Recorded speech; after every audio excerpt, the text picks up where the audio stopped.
Well, hi everyone, I'm Steve Lee. Welcome to my car, and more generally, welcome to Tesco's car park, although there are other supermarkets that you can shop from. I'm going to be talking over these next few moments around the subject that I've called Real Jesus. Now, the reason why I've called it Real Jesus and not just Jesus or Who is Jesus is because there are a lot of imaginary Jesuses, if I can put a plural to the word Jesus, which I probably can't. The real Jesus I'm talking about is the Jesus of the Bible. That's what we're going to dig into for the next few minutes. Mick Jagger, frontman of the Rolling Stones, said this, and I quote, "Jesus was fantastic, but I don't like the church very much." I think that's probably true for quite a lot of people. People quite admire Jesus. They admire the teachings of Jesus, but then they take a look at what often would be described as institutional Christianity, and people are not quite so fond of that. Now, I think wrinkly old Mick probably wasn't that keen on religion. That's probably why he said he doesn't like the church much. But here's something that might be a bit of a shock to you. Jesus wasn't all that keen either.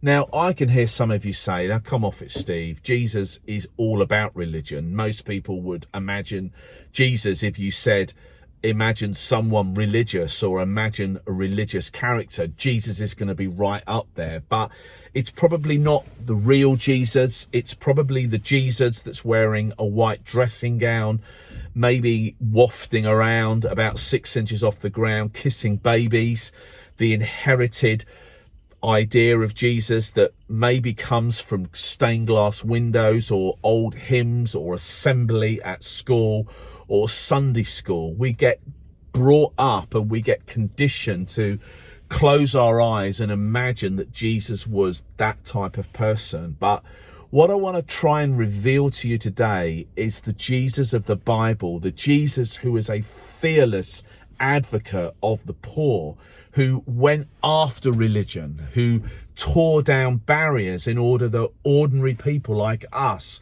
could get a glimpse of what God and what the kingdom of heaven was all about. So before we leave the rock and roll thing, this is Bono, frontman of U2. I think you're going to really like this clip. Watch this. I look to the scriptures for poetic truth, as well as the sort of historical stuff I'm interested in. And of course, there was a historical Jesus. No, I'm talking about God. Oh, right. And do well, you... I see the person of Christ is my way to understand God. Do you pray? Yes. To whom or what do you pray? To and Christ. In what way? To Christ. Yeah. And what do you pray for? I pray to get to know the will of God, because then the prayers have more chance of coming true. I mean, that's the thing about prayer, isn't it? I mean, we don't do it in a very lofty way in our family. There's just a bunch of us on the bed, usually. We have a very big bed in our house. And we've prayed with all our kids. We read the scriptures, we pray. It's not even regular. Sometimes if we go to church on a Sunday, we go when the church has ended, and we'll just go in on our own as a family. For peace and quiet. For peace and quiet, and we'll pray, usually about people that we know who are struggling with something, illness or so whatever. Then what or who was Jesus as far as you're concerned? I think it's a defining question for a Christian, is who was Christ. And I don't think you're let off easily by saying a great thinker or a great philosopher, or because actually he went round saying he was the Messiah. That's why he was crucified. He was crucified because he said he was the Son of God.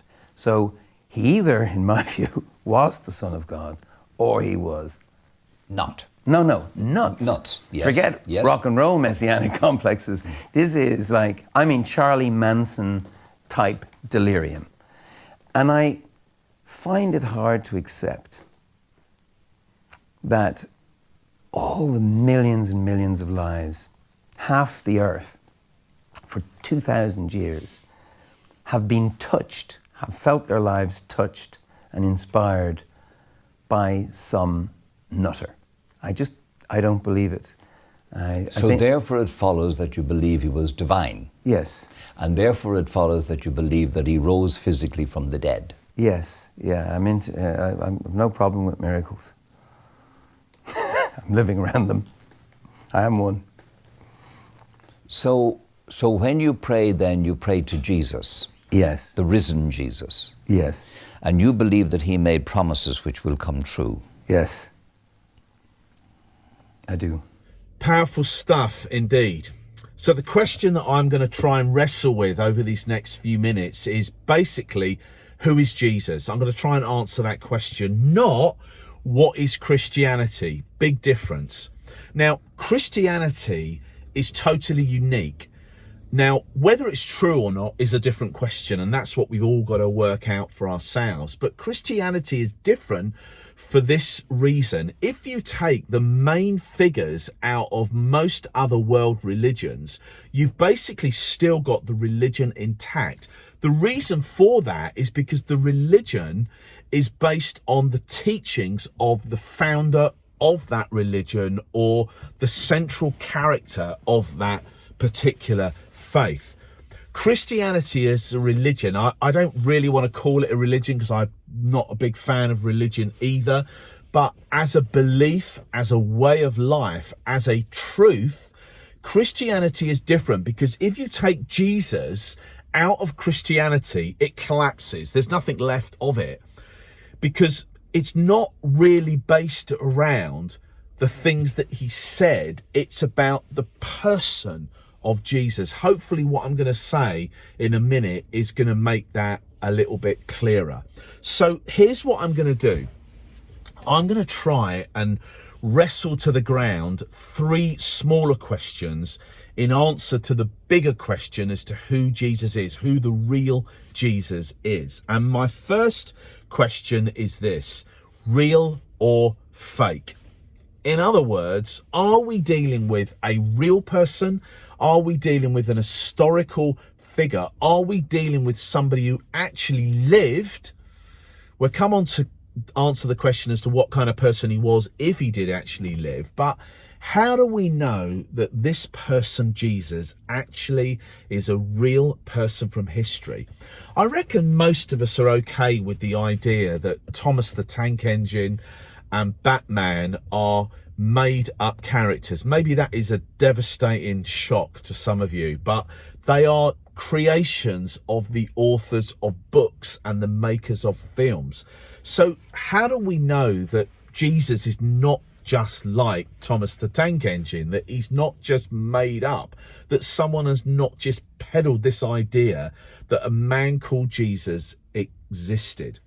If someone famous today says something or does something, we know that they exist, we know that they're real, we can establish that because social media, Twitter, Facebook, Instagram, Snapchat, YouTube, does its thing and reports and re-reports, retweets the fact that this person has said this or has done that, and the thing goes viral, sometimes within minutes. Now, we all know that Donald Trump, David Beckham and Kim Kardashian are real characters. And I can tell you, I know they're real because they've all tweeted in the last few hours and I've checked. But Jesus existed 2,000 years ago, before the days of social media. So how can we authenticate something that is essentially only recorded in an old book called the Bible? Now, in a later episode, we're going to talk about the Bible in a bit more depth, but it's true to say, and I want to concede the point, if I can put it like that the vast majority of the stories and the encounters, the life and times of Jesus Christ, are what are recorded in 4 books in the Bible: Matthew, Mark, Luke and John, but not all of it. Other contemporary historians, both Jewish and Roman, religious and political, were writing or recorded information about this person called Jesus. Most of the information is in the Bible, yes, but not all of it. And you know what? There is more evidence pointing to the existence of a man called Jesus who lived and walked the earth 2,000 years ago than there is of any other historical contemporary figure of Jesus, including Julius Caesar. So why is it that people say, do you know what? Jesus is a made-up character. He never even existed. I want to answer that question with this statement. Lots of people dismiss the idea that Jesus was a real person because the alternative is unthinkable. The alternative is that maybe the things that he said are true, and maybe that means that that he has a claim on our lives. Maybe the things that he said become a little bit more disturbing because he spoke about the human condition. He talked about our separation from God. He talked about the need for us to follow him. But maybe the most impressive, the most compelling evidence that supports the fact that Jesus was a real person is the evidence of the billions of people alive today and throughout the centuries who have followed this man Jesus and have claimed that something transformational has taken place in their lives because of it. Now, if you could take two piles of Christians, to use a rough analogy, on one pile is all the Christians on planet Earth that are alive today, pile one. Pile two is all the Christians that have gone since Jesus lived and died and rose from the dead 2,000 years ago up until the current time. The first pile would be bigger. In other words, there are more Christians alive today. There are more people who believe in this man and worship him than there are in the whole of the rest of history put together. Huge evidence to suggest that Jesus was not a fairy story character, but Jesus was a real character, that the real Jesus actually walked planet Earth. So my second question is, good or God?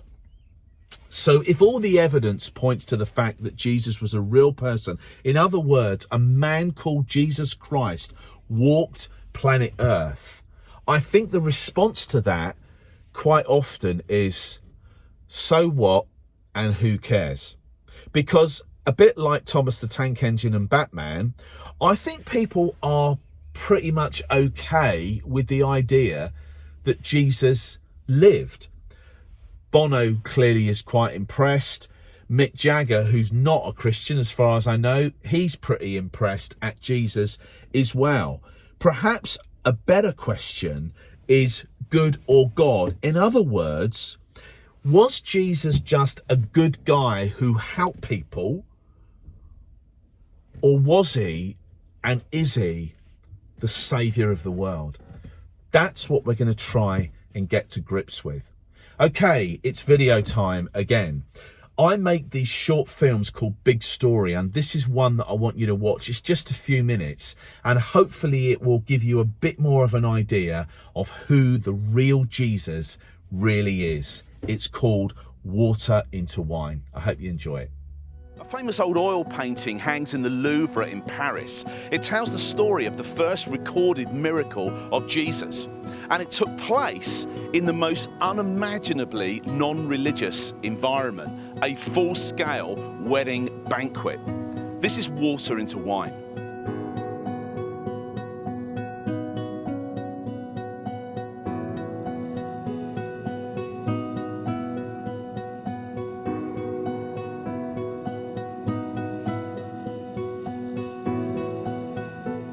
I'm sure you're all familiar with weddings, but here's something you need to know about this particular wedding.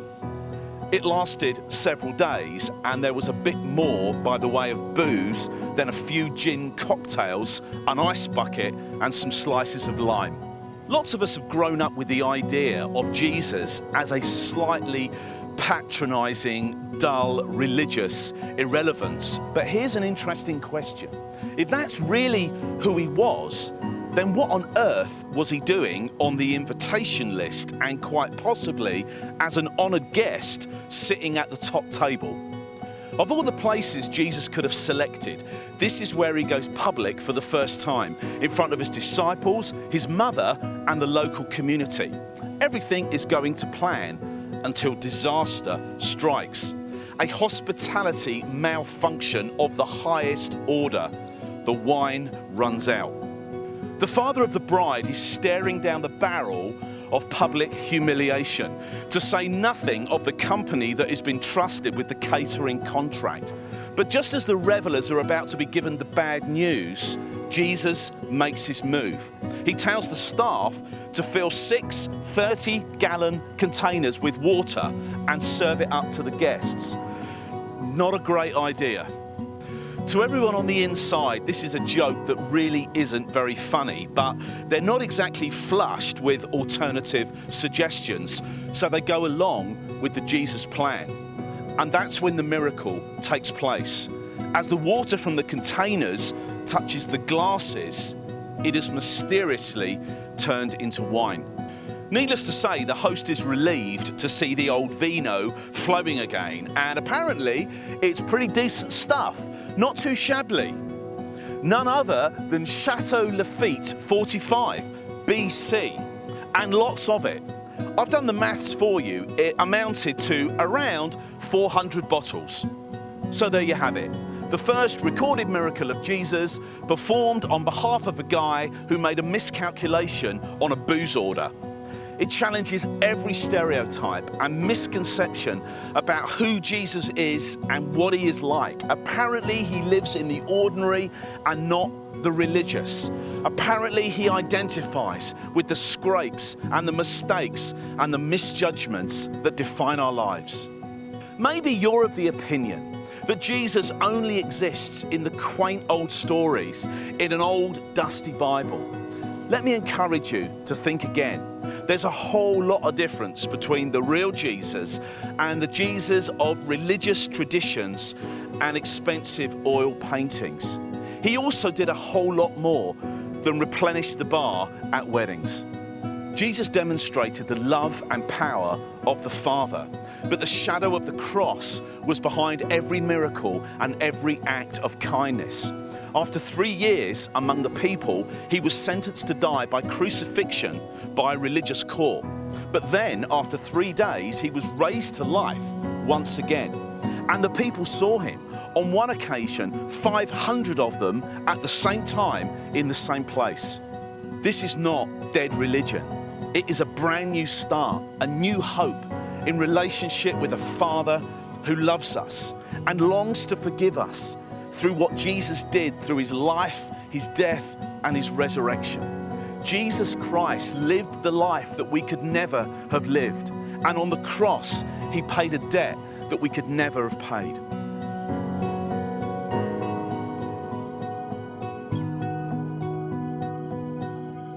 So there you have it, the real Jesus.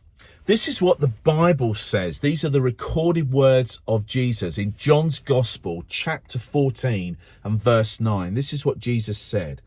If you've seen me, you've seen God.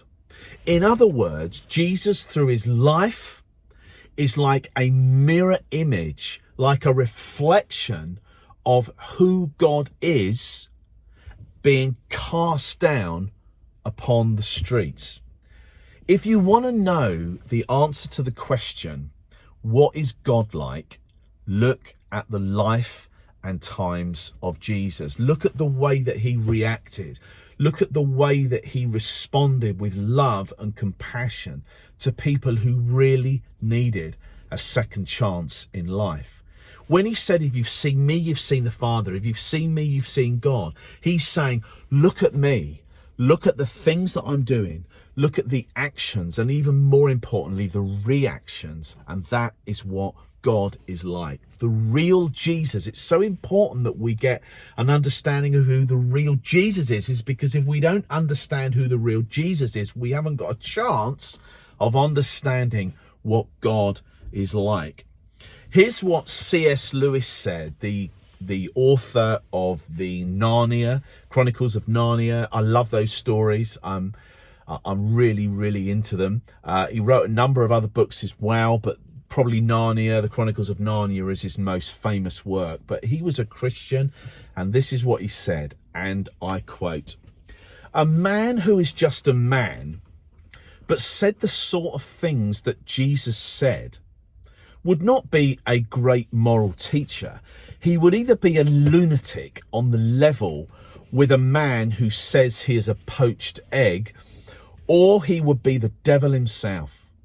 Either he was and is the Son of God, or else a madman, or something worse." Jesus never claimed to be a good man. Jesus claimed to be the Son of God. Okay, so one final question to attempt to answer today, and then we're through, and I really hope to see you again next time. And my final question on this list, if you remember, we've talked about real or fake, we've talked about good or God, and now we're talking about dead or alive. In other words, is this just a 2,000-year-old story, even a true story? Jesus, fine, he lived. Jesus, yes, he was a miracle worker. Maybe he was the Son of God. Yeah, I can live with that as well. But is he still alive? Because if Jesus is just in a 2,000-year-old story, I would suggest he can't do a great deal for us. But when Jesus rose from the dead on Easter Sunday, the very first Easter Sunday, 3 days after he was executed on a cross, which we'll talk about next week, 3 days later, the tomb that Jesus was put in was empty, and people were starting to see Jesus physically raised from the dead. Now, that's a bit weird. I do understand that. It can sound a bit weird, because dead people do tend to stay dead. That's the reality. But despite extensive search around the area where Jesus lived and died, the body of Jesus has yet to be found. That's because after 3 days, God the Father physically raised Jesus from the dead, and he has not died since. And that's why people are encountering not the dead Jesus, but the living Jesus, the Jesus who was raised on the third day from the dead. Next time, we're going to talk about, in episode 3, we're going to try and answer the question, which is all about, why did Jesus die? And I really hope that today has given you a little frame in order to sit Jesus in. Maybe it's the more informed version than maybe you had before. I do want to thank you for engaging with this. I consider it a real privilege to be able to sit in my car and talk to you about these things that are really, really important. Don't forget, you can engage with us online, but more importantly, talk to the people who told you about this, and maybe you can do that over Zoom or a phone call or whatever. And I will see you again next time. God bless you all.